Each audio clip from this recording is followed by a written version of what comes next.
according to medical doctor Alexander Metherell. Jesus just suffered from a condition known as hematidrosis, associated with severe physiological distress, resulting in blood-tinged sweat. This would have caused Christ's skin to be very fragile for the flogging that was to come.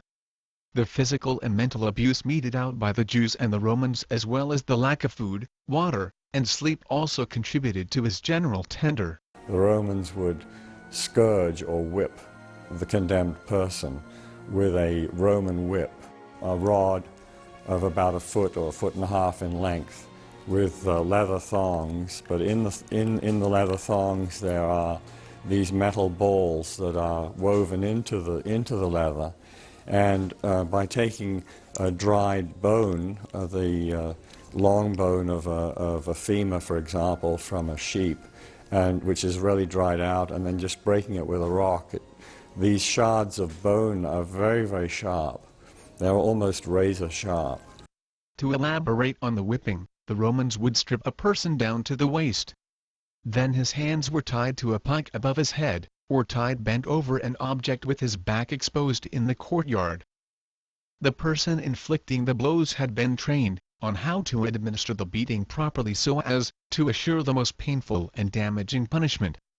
The Romans would bring the whip down over the back of the individual, and all the balls of lead or bone would hit the body at the same time.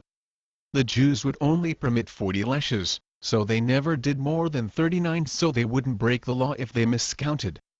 The Romans, however, were unhindered. They could lash as many times as they wanted. So, when the Romans whipped a Jew, they struck 41 or more lashes out of spite to the Jews. So Jesus had suffered at least 41 lashes. Roman floggings were known to be terribly brutal. The flogging were done by either two soldiers' lictors or by one who alternated positions. Each lash was administered and pulled across the back so as to rip the back open. At first, the whipping action would pound the shoulders, back, and legs, as a butcher would tenderize a piece of meat. Often the back muscles were so badly shredded that the skeletal structure was exposed. During this incredible agony, the pain would be overwhelming, causing Jesus to slip in and out of consciousness. When the victim was near death, the beating would be stopped.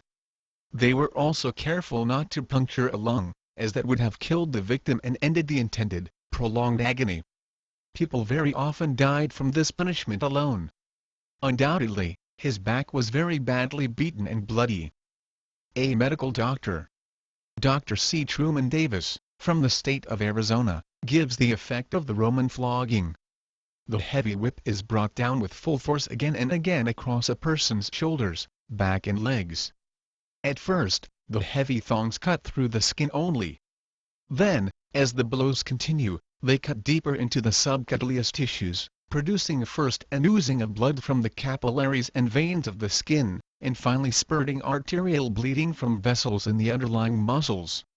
The small balls of lead first produce large, deep bruises, which the others cut wide open. Finally, the skin of the back is hanging in long ribbons, and the entire area is an unrecognizable mass of torn, bleeding tissue.